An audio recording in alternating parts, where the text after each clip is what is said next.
Começa agora mais uma edição de O É da Coisa. Olha aqui, vocês sabem deixar o É da Coisa, tá? Eu vou ganhar tempo. Hoje é o dia da entrevista com o candidato Ciro Gomes, que está aqui do meu lado. Lembrando sempre, vou falar agora o que eu falei com a entrevista que nós começamos com o Meirelles. Na segunda-feira a gente entrevistou Alckmin, na quarta-feira o Boulos. É uma entrevista, não é uma tentativa de massacre, até porque eu também não sou doido nem nada. Mas falando sério, agora é uma entrevista. Eu quero entender, o É da Coisa quer entender o que pensa o candidato. A gente não está aqui para ser professor de Deus, eu detesto isso. Né? Ou então assim, não, vou chamar o candidato lá e vou destroçá-lo. Eu não pretendo destroçar ninguém.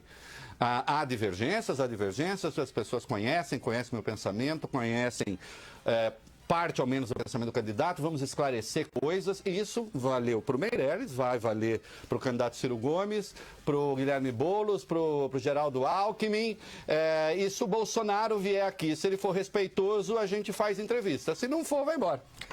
É simples assim, é assim que funciona. Vale a boa educação, né? Boa noite, candidato Ciro Gomes. Boa noite, Reinaldo. É um prazer muito grande tê-lo aqui. Boa noite, Coutinho. Boa noite, Valeu Bem. Boa noite. Gente, só assim, antes do falar qualquer coisa com o Ciro Gomes, hoje é um dia especial, né? Fly me to the moon, let me play among the stars, let me see what spring is like on Jupiter and Mars. É Deus do amor, na verdade. In Marte other também é words, amor. hold my hand. Oi, não é? Fly to the Moon. Maior, como é que é? Maior eclipse Lunar do de século. maior duração. De maior duração do século. É isso mesmo? Entre 230 eclipses que teremos ou que tivemos neste século, 85 serão totais e esse é o maior de todos. Rapaz, não sei como eu consegui viver sem saber isso. Ô Reinaldo, essa música de Frank Sinatra, Fly Me to the Moon, o ouvinte não precisa saber, mas eu vou contar. Foi a primeira música que eu dancei com a minha mulher. Foi a primeira música que eu dancei. Olha aí, Coutinho. Tá Ciro Gomes fazendo coraçãozinho. Foi assim que você a enganou. Você dizia pra ela em outras palavras, me dê um beijo. Na minha mão. Muito bom. Parece que tem um troço que envolve Sobral e a Lua, e a teoria da relatividade. Como é que é? É um eclipse solar. A teoria da relatividade do Einstein tinha que demonstrar que o campo gravitacional infletia a luz. Sei. E isso nunca tinha sido demonstrado empiricamente, foi intuição dele. E aí havia um eclipse que seria o epicentro de visibilidade, uma posição na África, outra em Sobral, que é a minha cidade no Ceará. Certo. Lá nublou na África e a experiência em Sobral deu certo. Então há um monumento lá e... Sua cidade mais ou menos, né? Quer dizer, o senhor dribla um pouco a sua... Temos dois candidatos de Pindamonhangaba. Pindamonhangaba é uma terra de fortes, só superada por dois córregos, que é a minha cidade. Esclarece isso rapidamente. O senhor, quanto tempo o senhor morou em Pindamonhangaba? O senhor nasceu em Pindamonhangaba? Eu sou filho de cearense com paulista, nasci em Pindamonhangaba e com uns 4 anos de idade eu fui para o Ceará. Ou seja, eu peguei o pau de arara na direção oposta. Certo, muito bem. Então o senhor é o cearense mais paulista que tem e o paulista mais cearense. Olha aqui, o primeiro grupo de perguntas que eu vou fazer ao candidato Ciro Gomes, vamos chamar de candidato, que é o padrão que a gente adotou, vai ser feito para todo mundo, né? Depois tem as perguntas específicas para Ciro Gomes. Então não vai ficar bravo comigo, nem tentar me bater quando eu perguntar algumas coisas, não, né? Não, eu sou uma seda, como a gente diz no Ceará, ou como diria o Paulo França, eu sou um doce de coco. Apenas como você, eu tenho convicções. Muito bom, faz bem. Candidato, uma das questões fundamentais para o país do futuro, que é o futuro que vem aí, é a reforma política. É claro que um presidente não faz reforma política, mas ele tem a liderança para, sim, ser o centro, o eixo de uma reforma política. O senhor acha ela necessária? Quais são os fundamentos da sua reforma política? Evidentemente, precisa detalhar toda, mas quais seriam as balizas? Ela é muito necessária, porque a sociedade brasileira hoje não se sente representada devidamente, a despeito de 100% dos políticos serem votados, a população esquece conta quase de 80% o nome do deputado em quem votou, não consegue nenhum mecanismo de controle sobre o exercício dos mandatos, ou seja, a relação se desfaz ali rapidamente depois da eleição. Portanto, há uma grande questão que é a roubalheira para pretexto moral relevante financiar campanhas. Então é preciso achar uma reforma política, não é, que seja humilde diante dos fatos. E o primeiro fato é a representação política que temos gera a estrutura. Quer dizer, a legislação que temos gera a estrutura política que temos. E ela jamais vai reformar essa institucionalidade correndo risco. Então, a primeira providência é fazer uma reforma ideal, tirando esse medo, ou seja, colocar para vigorar em 2, 3 eleições no futuro. Entendi. Isso diminui a resistência. Aquela outra grande questão que o povo quer. Ou seja, não cria um choque no establishment. Eu acabei de me eleger com uma lei, eu sou deputado, Isso. acabei de me eleger com uma lei, por que eu vou mudar a lei que me deu a eleição? Isso sempre foi a razão pela qual não se conseguiu prosperar.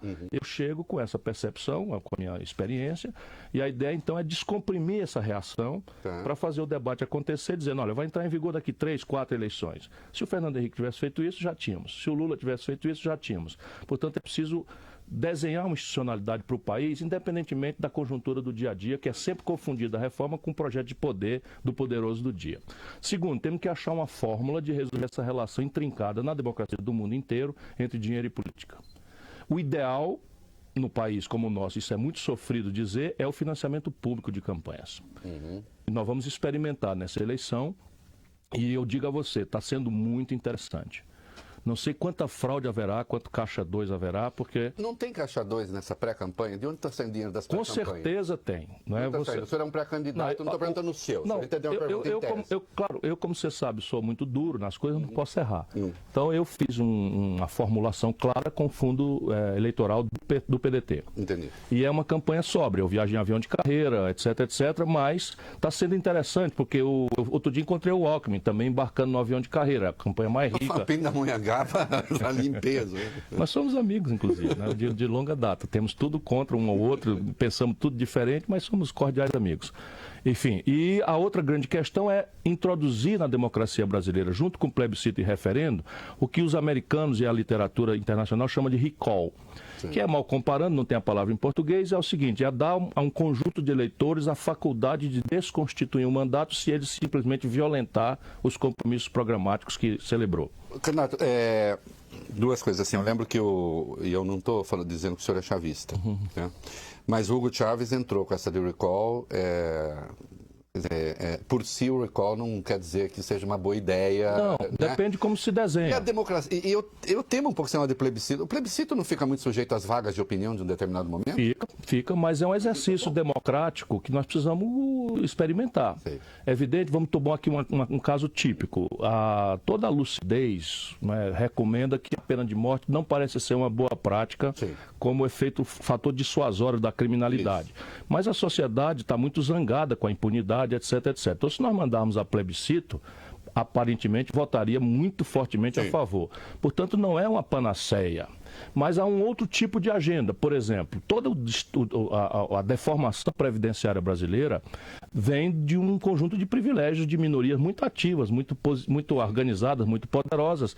E é muito improvável que um sistema representativo ilhado por corporações, ameaçado, etc, etc, vá votar em favor do difuso interesse popular do futuro das nossas crianças contra o ativo lobista da corporação. Então, esse é o tipo do caso que deveríamos ver a plebiscito. Um plebiscito. Ou um referendo. Ou um referendo, só explicando a diferença referendo e plebiscito, viu que precisa.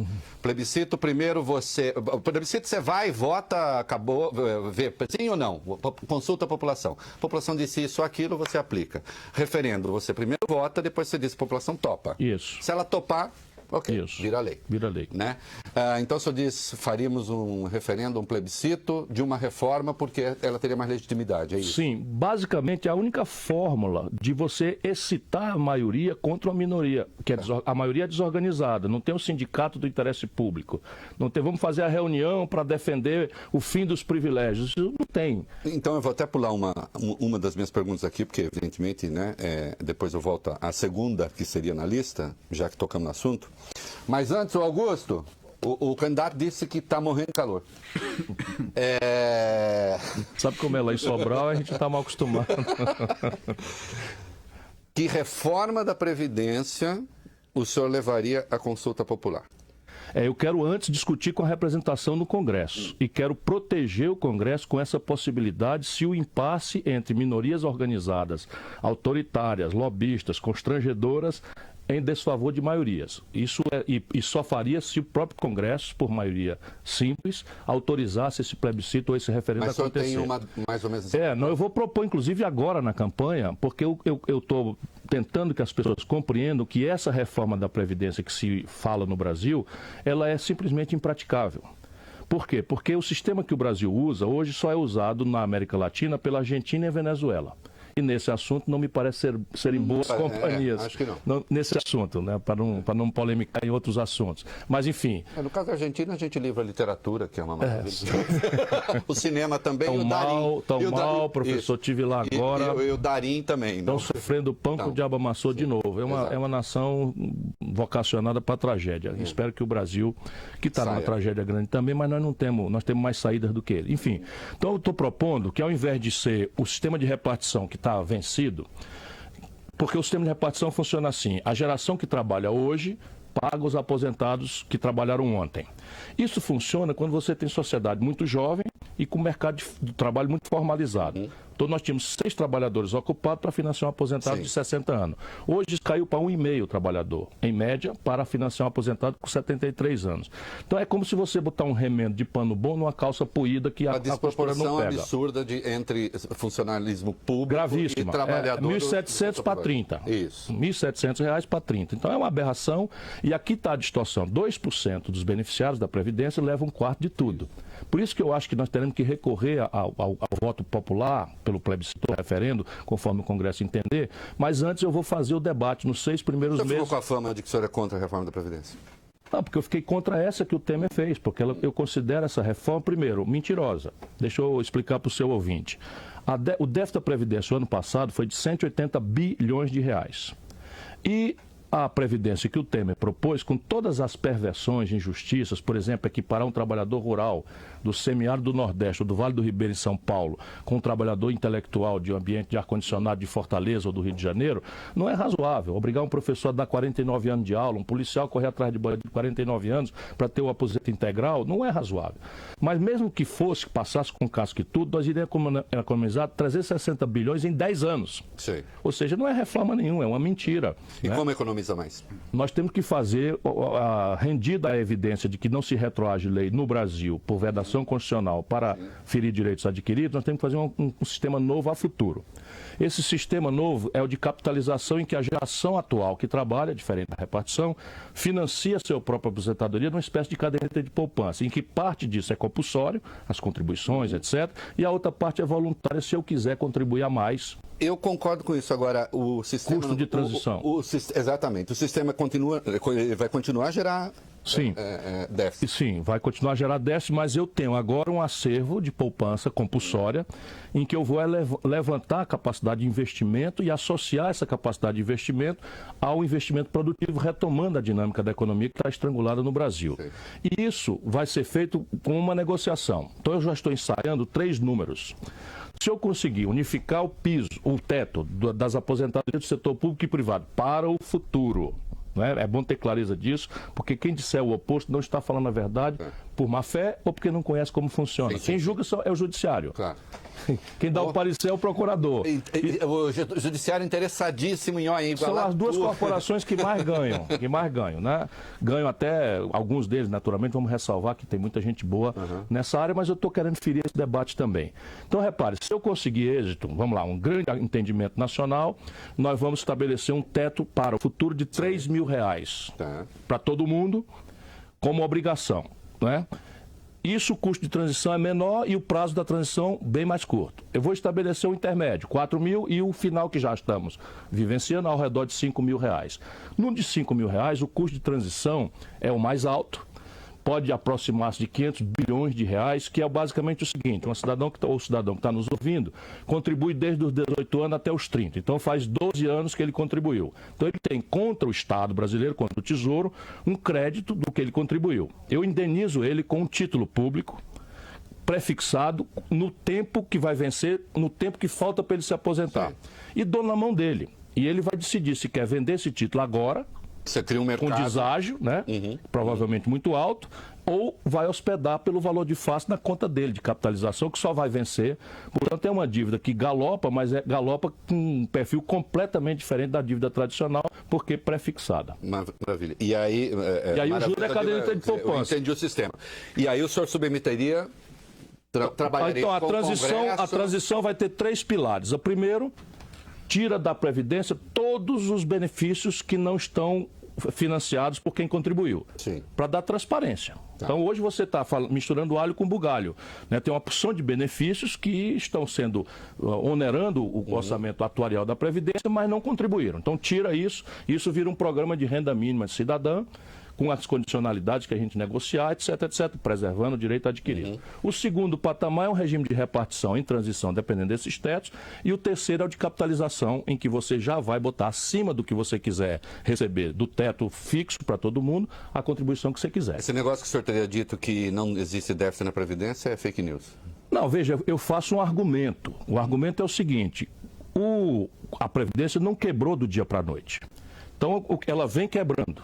E aí, repare bem, nós criamos uma cesta de penduricalhos para financiar a Previdência que vem quebrando. Isso. Aí então tem PIS, COFINS, contribuição social sobre o lucro líquido, contribuição patronal, contribuição do empregador, do empregado, crescentes, contribuição do governo que acaba de entrar, pedaço de loteria. Então, isso aqui tudo pagou a Previdência o ano passado e faltaram 24 bilhões apenas. Por que o governo tem a coisa, e eu já repeti aqui que tem 180 bilhões? Porque o governo fez uma emenda à Constituição chamada DRU, Desvinculação de Receitas da União, e capou 1/3 das receitas criadas pela lei para financiar a Previdência, para jogar em outras despesas, no caso a despesa financeira. Portanto, de fato, há um déficit, que é um consolidado do setor, mas não é do tamanho que há se nós deixarmos... de que todo esse dinheiro que o senhor falou financia, na verdade, a Seguridade Social como um todo e não só a Previdência, o senhor acha que é Não, incorreto? isso é só Previdência que eu estou dizendo. Só Se Previdência. você for para a Seguridade, ainda sobrou um pouquinho. Mas, de qualquer forma, vai quebrar. Tá. E quando você cobre um santo para descobrir o outro, o buraco é do setor público. Vamos para uma questão, uma reforma que é aquela que é a reforma assim, que eu considero a mais difícil de todas, porque todo mundo quer ganhar, né? E eu já repeti isso aqui para o Meirelles, também repeti assim. Teve uma filósofa que já disse: eu não acho que quem ganhar ou quem perder vai ganhar, perder, vai todo mundo perder, que é a reforma tributária. Que reforma tributária é possível fazer no Brasil? O Brasil é tão caricato, Reinaldo, que é possível prometer baixar tributos em alguns fatos geradores, especialmente o consumo popular e a progressividade de incidência sobre os salários da classe média, aumentando os impostos sobre alguns fatos que existem em linha com as melhores práticas internacionais. Vou dar um exemplo prático aqui. O Brasil é um de 2 países da OCDE, Brasil e Estônia, o Brasil não é da OCDE, que não cobra imposto sobre lucros e dividendos empresariais. Então, um tributo sobre lucros e dividendos empresariais tem a faculdade de arrecadar entre 40 e 55 bilhões com alíquota moderada, menor do que as alíquotas médias do imposto de renda. O Brasil tem um tributo local, estadual, que é sobre heranças. Esqueça a classe média, quem tem um apartamento, um carro, esqueça isso, que não interessa para o Estado nem contribui nada. Mas grandes heranças nos Estados Unidos, a alíquota menor é de 29%. Na Europa, 35%. No Brasil, é 4%. Então você tem condição de estabelecer uma tributação sobre grandes heranças. O senhor pensaria num limite, num porque piso para... Não, você tem que ter o limite, porque a partir do limite, se não for moderada a alíquota, você causa fuga de capitais, como aconteceu na Suécia. Suécia, França. Isso. Também, Então, aqui no Brasil, não pode ir para os 29%, não precisa ir para os 29%, mas com 10%, 12%, 15%, você faz aí uma arrecadação de uns 50 bilhões. E há um valor a partir do qual abaixo você aplicaria... você é imune? Não fiz o cálculo ainda, mas você pode perfeitamente, imaginando um apartamento ao redor de 700 mil, um carro ao redor de 100 mil, 900, 1 milhão de reais. Não dá para levar um pouquinho? Não, mas aí adianta é progressivo, porque você fica com o limite. Percebe? O limite é assim, quem tiver 2 milhões, abate Eu quero elevar a imunidade. A imunidade, eu sei, mas entenda bem, a lógica é o seguinte, se vamos supor que você tenha 2 milhões de patrimônio, até 1 você fica imune. Aí vai pagar só sobre a diferença. O senhor conhece aquela piada do Milor Fernandes do mendigo com medo do comunismo, né? Sim. O senhor não acha que, embora se a gente fosse pegar os brasileiros com patrimônio de 1 milhão e tal, a gente chegasse a uma parcela muito pequena? Dá 6%. O senhor não acha que esse é o tipo de proposta que assusta as pessoas sem que elas entendam? Primeiro assusta? Perfeito. Assusta, mas eu quero ser sincero, honrado, porque eu tenho para mim que o próximo presidente da República vai se desmoralizar em 6 meses. Se ele deixar o povo acreditar que está na mão de qualquer um de nós, candidatos ou candidatas, resolver o problema sem dor. Não vai dar. Quebrar o Brasil. O país está hoje com um buraco na conta pública de 150 bilhões de reais nos últimos 12 meses. Isso representa já a menor taxa de investimento desde a Segunda Guerra Mundial. O Brasil tem 62.500 homicídios em 12 meses e não tem capacidade sequer de fazer justiça, porque é ínfima a quantidade de capacidade que nós temos de investigar. 13 milhões e 700 mil brasileiros estão desempregados, 32 milhões empurrados para o biscate ou para o bico, para viver. Biscate no Ceará é atividade informal, é porque alguém me advertiu que em algum lugar do Brasil... biscate em São Paulo é prostituta. Não é biscate, não, mas não é não. Faz biscate, né? Mas não é não. Não é não. Então, só explicando que é uma gente que está aí correndo do rapa nas cidades. E ou o Brasil olha para essa gente, é o meu caso, sabe quantas pessoas nesse momento estão com o nome sujo no SPC, Reinaldo? 63 milhões de pessoas. E eu vou para cima, eu vou ajudar essa gente a limpar o nome. E é preciso que a gente diga de onde vem o dinheiro. E eu vou querer dizer, senão eu não quero ser presidente. Se alguém imaginar, tipo o Bolsonaro, resolve dos problemas a golpe de frase feita, ele sente a dor do povo, né, com a corrupção da política, ele sente o sofrimento e o medo da segurança e vai com 2, 3 frases ele resolve tudo. Sim. Só que eu já fui prefeito, já fui governador, já fui ministro, eu sei que o céu não é perto. As tais soluções simples e erradas para problemas difíceis. É isso aí. O senhor disse, ou é mito, que os juros representam 50% das despesas do governo? Eu vou repetir. 51% do orçamento brasileiro são despesas financeiras. Despesas financeiras. Só que aí então... juro e rolagem de principal. Isso, mas aí que eu queria entender. Juro, vamos lá, eu estou aqui com dados do Tesouro. Claro, claro. O senhor falar, não é isso, não é assim que lê. Perfeito. O senhor dá a sua leitura. Sim, lógico. 400 bilhões de juros. Quase isso, 382. Amortização e tal. 700. Eu peguei 900, mas vai ser 700. Né? Juntos, aqui na minha conta, 1,3, então 1,1. 1 trilhão e 100 milhões e 200, é isso. A execução do orçamento, 2,56 trilhões em 2017. Então, vamos lá. Nesse caso, juro e rolagem representam mesmo metade. É isso. Agora, é correto juntar juro e rolagem? Quer não. Dizer, a rolagem não é, na verdade... Não, enfim, eu estou devolvendo, digamos, a casa que eu aluguei. Então vamos lá, vou recuperar o conceito da lei de meios, que antigamente se chamava orçamento. O orçamento é o que é? É uma lei em que o governo, para dar transparência e permitir à sociedade saber o que está acontecendo com os dinheiros e com as dívidas ou os não dinheiros, ele elenca todas as receitas e todas as despesas. Seria incorreto se eu, por exemplo, não contabilizasse nas receitas o valor dos títulos. Sim. Tá certo? Então, é absolutamente preciso. A banqueirada ficou zangada comigo porque eu estou contando a história para as pessoas. Não estou dizendo que é da receita, porque o Brasil não está pagando um centavo. Porque está em déficit primário. Desculpa, candidato. Lembrar o seguinte, pagar em estrito senso não estamos pagando. Nenhum nós fazemos prejuízo na prática. Nós estamos pagando, é déficit. Vence quase 1 trilhão, a gente rola todo e o juro é 380, a gente capitaliza. Por isso que a dívida está saindo de controle. Já está em 5 trilhões e 100 bilhões de reais. Outro dia a Folha de São Paulo fez um editorial comigo, tive essa honra, dizendo que as hipérboles de Ciro Gomes. E eles não sabiam por quê? Porque até escamotear do conhecimento popular estão acontecendo 1 trilhão e 184 bilhões de reais dessa dívida vence em 4 dias. Saiu de 60% em 91 para 90%. Vai vai quebrar o Brasil. Então, repare, a transparência é essa. Todas as receitas versus todas as despesas, 51 de cada 100 reais do orçamento despesa financeira. Rolagem de principal e capitalização de juros. Então o senhor está trocando a expressão juro por despesa financeira. É a soma dos dois. Soma dos dois. Sempre falei assim. Tá. Sempre falei assim. Mas eu sou mal versado. Agora vem cá. Sobra suspeita, quando o senhor fala isso, assim, que a pessoa diz, olha, é isso. É isso mesmo. É calote? Então, repare, vai ficar. Não, calote? não é calote por quê? Vamos entender também. Se fosse até para fazer um sacrifício, você pegar e esterilizar um negócio desse, até faria sentido, mas isso não é possível. Eu sou um homem muito experimentado, eu não caí de paraquedas ontem.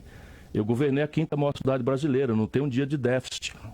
Eu governei o 8º estado brasileiro, não só não tenho nenhum dia de déficit, como fui ao mercado e comprei 100% da dívida do Ceará, que ia vencer dali 15, 20 anos no futuro. E nem começou a instaurar o comunismo a partir do Nada, já não. E fui ministro da Fazenda do Brasil, ajudei a fazer o real. Quem olhar no Google vai ver que o maior superávit primário da história da economia brasileira foi praticado por mim, no ano eleitoral, no último trimestre, que é a hora da farra. Aliás, essa minha memória 5,1% do PIB. Não teve uma pendenga, o senhor quando era ministro, que a indústria automobilística brasileira começou a fazer mimimi, isso era a importação de Sim, carro? Exatamente.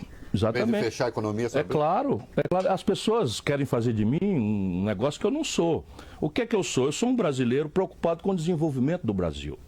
E aí, repare, quando eu assumi, havia o que os economistas chamam de ato de produto. O que é isso? A nossa indústria 100% ocupada, produzia 100 e com o fim da inflação, o nosso povo tinha capacidade de comprar 120. Sim. E aí o que acontece? Quando o povo pode comprar 120 e só tem 100, o preço das coisas sobe. E essa foi a doença que matou o Cruzado 2, o Colo não sei das quantas, o Plano Bressa e tal. E eu fui chamado às pressas para resolver isto. Sim. Cheguei aqui, o que é que você faz? Não tem saída. Fiz um choque de oferta, trouxe de fora a mercadoria que estava faltando no Brasil. E aí as multinacionais daqui, eu era o garoto prodígio da política brasileira, de repente virei esse monstro e tal. Mas tenho orgulho de ter salvo o Plano Real. Agora, eu acho que o nosso ouvinte, o nosso telespectador, ainda a questão dos juros, o senhor pretende fazer das despesas financeiras? Sim. Então, o que é que nós precisamos fazer? Baixar essa relação? Nós precisamos fazer duas coisas. Uma no estoque e outra no fluxo. Porque dívida, quem está nos ouvindo sabe, ela não é propriamente um problema. Depende de quanto tempo ela vence. Então, claro que a dívida, o volume, o estoque já é um problema. O país que tem uma dívida quase equivalente a um ano de produção e trabalho já é um problema. Só que no mundo, por exemplo, o Japão tem 2,2 vezes o PIB japonês. E não tem problema nenhum. Por quê? Porque o que vence por dia, por mês, por ano no Japão é uma titica. E o Japão, então, a dívida pública, você precisa ir honrando o fluxo. Não é? Agora, por que não pode brincar com isso? Porque essa dívida corresponde à poupança da sociedade. É o FGTS do trabalhador, que é um crédito dele e é uma dívida do governo. É a caderneta de poupança da viúva, é o capital de giro da pequena empresa. Portanto, não pode brincar com isso. Tem que ser muito sério, mas também não pode deixar as coisas fluírem como estão. Por quê? Porque isso vai engolir o país, se é que já não está engolindo, porque na prática a gente é otimista, mas quem está hoje desempregado, quem está dentro do ônibus aí humilhado, que perdeu por rapa sua pequena quantidade de mercadoria, a mãe que está com medo de precisar da saúde e tem um pavor de não ter de onde tirar as coisas, enfim, a violência que campeia no Brasil impune, isso já está degringolando e a causa básica é essa. É um conflito distributivo em que todas as energias do país que produz e que trabalha são drenadas para a especulação financeira de uma minoria de privilegiados que tem essa montanha de dinheiro para especular. O que é que eu vou fazer? No fluxo, nós precisamos consertar a conta. Ou seja, a partir de hoje o governo vai ganhar mais do que arrecada. Ou seja, vai arrecadar mais do que gasta. Isso é crítico, é a minha história. Mas então o teto de gastos foi uma medida correta? Errada. Por quê? Por quê? Porque não se pode fazer um teto de gasto com status constitucional tosco do jeito que foi. Então, repare, o orçamento é aquela pizza, não é, de 100. 51 é juro e rolagem de dívida. Está fora do controle da 95, da emenda que controla gasto. 29% previdência, está fora do controle da gasto. Aí sobra 20% para educação, saúde, segurança, porto, aeroporto, estrada, tudo mais. Mas houve redução efetiva, candidato? Porque não, o déficit não resolveu? Não, está piorando. Está piorando por quê? Mas não sobrou para o déficit? Mas vamos raciocinar juntos. Vamos raciocinar juntos, senão nós chamamos nosso povo fora. Esse país nasce em 2.700.000 bebês por ano. É razoável que eu passe os próximos 20 anos sem expandir a atenção materno-infantil, a vaga na creche? Não é razoável. No Ceará, por exemplo, que é o estado mais sólido financeiramente do Brasil, sendo um dos mais pobres, nós temos uma regra. Qual é a regra? É o controle de todas as despesas correntes, exceção para investimento, educação e saúde. Sim. E se quiserem uma providência, eu topo discutir para o Brasil, mas vou propor que ela não tenha status constitucional. Que ela seja como é na América do Norte, na lei ordinária, que aí um belo dia dá-se o impasse. Nós assistimos isso para o governo, o Congresso começa a tensão, corta daqui, puxa dali, acha-se o caminho. Então vamos lá, no estoque, na despesa ali e tal. Primeiro consertar o fluxo. Esse corte seria feito onde? Não, o fluxo é aquilo que eu estava falando na reforma tributária e da Previdência. Tá. Eu tenho condição, se eu tiver força política para isso, de virar o desequilíbrio fiscal brasileiro em 24 meses. Tecnicamente, eu tenho condição de fazê-lo em 12 meses. Por que eu não posso prometer em 12? Porque quando a gente organiza tributo, cai num princípio constitucional chamado princípio da anterioridade. Ou seja, o que eu propuser esse ano só pode entrar em vigor no ano que vem. Se o Congresso, já até conversei com o presidente da Câmara, me desse a condição de eu, eleito presidente, começar a trabalhar, e o meu assessor conversou com o Ilan, que é o presidente do Banco Central, e com o ministro da Fazenda, e eles foram sensíveis a essa minha ideia da gente não perder esse tempo. Sim. Então tem várias coisas para fazer, não é?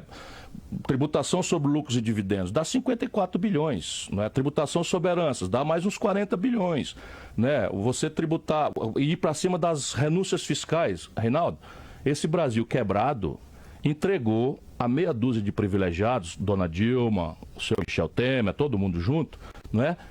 354 bilhões com B de bola de reais por ano. Uhum. Sabe quanto é o déficit? 150. Isso foi um desastre. Então, repare, se eu tiver condição, você vai em cima, vai acabar. Por que a classe média e o trabalhador morre no imposto sem nem poder falar e certas corporações vão ter renúncia fiscal dessa proporção? Então, isso eu sei por onde resolver o problema. Trata-se de se eu vou conseguir ou não força política, mas eu vou propor antes, como eu lhe disse, para poder, se eu escapar, eu escapo eu e a ideia. Quer dizer, quando o senhor disse que é preciso reduzir a relação da despesa financeira em relação a gasto, não quer dizer que o senhor no fluxo. Não, por quê? Porque isso corresponde à poupança da sociedade. Eu tinha até coragem, se eu fosse pegar um bocado de especulador que já ganhou tanto, eu tinha até coragem de fazer, mas não é. Os especuladores vão assistir a próxima presidência assumir olhando de fora. Eles vão atacar o real, já começaram a atacar o real. Então você vai ver claramente, se um de nós da oposição sinalizar que vai ganhar, o real vai para 4,5, pode chegar perto de 5. Por quê? Porque eles vão fazer um ataque especulativo, como já fizeram. Não estou sendo profeta, senão já testemunhei isso contra o Fernando Henrique lá atrás, depois contra a Dilma e agora mais recentemente. Eu vou fazer a última pergunta, na verdade, penúltima, que depois o senhor se despede. Eu escrevi hoje uma coluna na Folha, num dado momento eu digo que o Lula, de algum modo, seguiu o De Gaulle na relação com o senhor, disse que o primeiro dever de um estadista é a traição ou a ingratidão. Porque num dado momento eu acho que o processo político esperava que vocês estivessem juntos nessa disputa, considerando o estado miserável a que chegou o PT do ponto de vista político, ético, etc., pudesse estar como auxiliar ou como vice ou como não sei o que, não aconteceu. O senhor vai à TV Difusora do Maranhão e diz o seguinte, aspas, o Lula tem alguma chance de sair da cadeia? Nenhuma. Só tem chance de sair da cadeia se a gente assumir o poder e organizar a carga, botar juiz para voltar para a caixinha dele, botar o Ministério Público para voltar para a caixinha dele e restaurar a autoridade do poder político. Quem me acompanha aqui, quem me acompanha no blog, sabe que a leitura que eu fiz disso, eu disse, o Ciro não pode soltar ninguém, se for eleito, está tratando a questão política, eu também acho que o Ministério Público e o Judiciário tem que voltar para a caixinha.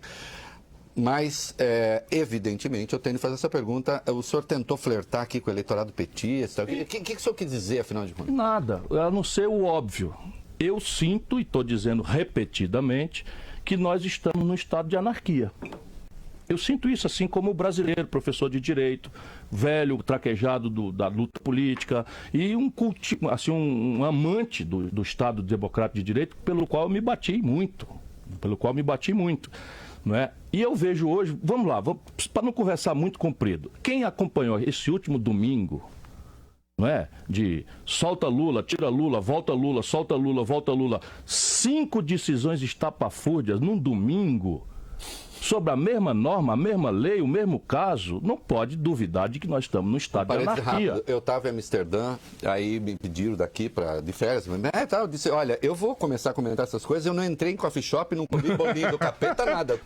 Mas é porque completamente... É inacreditável. É completamente surreal. E o que é que gera no coração do povo brasileiro? Insegurança. Assim, o sentimento de desproteção. Quer dizer, veja bem, eu sou o cara que tenho 38 anos, já governei, tal, nunca respondi, nada, nenhum mal feito. Eu tenho uma certa moral, nada mais é do que a minha obrigação. Mas eu não falo por qualquer tipo de... Eu defendo a Lava Jato. Acho que ela é uma inflexão potencial na crônica de premiar com impunidade o ladroeira do mundo político. Eu tenho 70 processos só por denúncia. Michel Temer, Eduardo Cunha, Quércia, Maluf, todos esses eu denunciei. Você não economiza também, né? Não economizo porque considero uma obrigação de quem não tem rabo de palha denunciar. Sabe, eu não tenho queixa nem arrependimento. Mas dá pra fazer um pouquinho mais assim? Dá, não estou agora fazendo. Tá fazendo. Não chamei ninguém de ladrão hoje ainda. Não, uma pessoa inteligente com você eu admiro. É simples assim, eu admiro os críticos que elaboram, que raciocinam, que compreendem as coisas. Porque o Brasil, eu dizia que a imprensa era facciosa. E o Hélio Gaspar, esse grande jornalista, me disse assim, Ciro, não é facciosa não, é despreparo mesmo. E acabei vendo que ele tinha razão. Quer dizer, você tem uma certa frivolidade, uma certa superficialidade nas coisas e é assunto muito sério. Então, repare, eu não tenho a faculdade de soltar o Lula, mas eu tenho uma opinião de velho professor de direito. Eu acho a sentença que o condenou injusta. Explico por quê. Porque na tradição do direito positivo brasileiro, a qual nos formamos todos, os profissionais de direito, eu sou advogado ativo, não se condena penalmente no Brasil por conjunto indiciário, só a prova. É o primeiro julgamento que elabora sobre a tradição anglo-saxã, né, do direito consuetudinário norte-americano, e ainda alemão. assim, agora nós vamos apanhar junto. E ainda assim, eu diria mais ou menos, porque quando... Mais ou menos porque quando você pega a sentença do Sérgio Moro com a devida vênia... Não, 80 páginas porque não tem a página. Existe a denúncia do Ministério Público, que ele ignorou, e nos embargos de declaração ele disse, eu nunca disse que o apartamento saiu dos contratos. Você não disse que saiu dos contratos? Qual é o nexo? Então, repare, essa é a minha opinião. Aí eu estou bajulando o eleitor do Lula? Não, ato contínuo, eu estou dizendo que o PT... está fazendo uma estratégia que leva o país a dançar na beira do abismo. Exatamente. Porque qual é a lógica? Se o senso comum, né, e até que está muito fortemente dentro do PT, é de que o Lula não pode ser candidato por uma lei que ele próprio criou, que é a lei da ficha limpa, então, se o senso comum estiver correto, o que está em marcha no Brasil? Uma fraude. Sim. Uma fraude aonde? Uma fraude... Porra, na escolha da liderança do país. Nada menos do que isso. Então, aí escolham para que lado eu estou. Eu estou do meu lado, estou do lado do povo brasileiro. Coisa aí, a minha opinião é a seguinte, mesmo que dê certo para eles, dá errado. Dá porque errado. Se der certo para eles, significa... Vamos ter mais um presidente por procuração. Não, vão ter um presidente por procuração e o Brasil sendo governado por alguém que está na cadeia. É isso aí. É isso que o país aguenta? Eu não posso concordar com isso. Candidato, até já passando da hora, eu quero que o senhor se despeça do nosso ouvinte. Foi bom para o senhor? Foi muito bom. Então, você vê que eu não sou um doce. Muito obrigado a você, parabéns pela qualidade das questões. São raras as oportunidades que eu tenho de falar sobre coisas programáticas. Agradeço ao ouvinte da Band News, aliás, agradeço às organizações bandeirantes, porque aqui sempre me deram a oportunidade de me expressar com liberdade. Muito bem, é isso aí. Obrigado ao candidato Ciro Gomes. É isso aí. Valeu. Bom.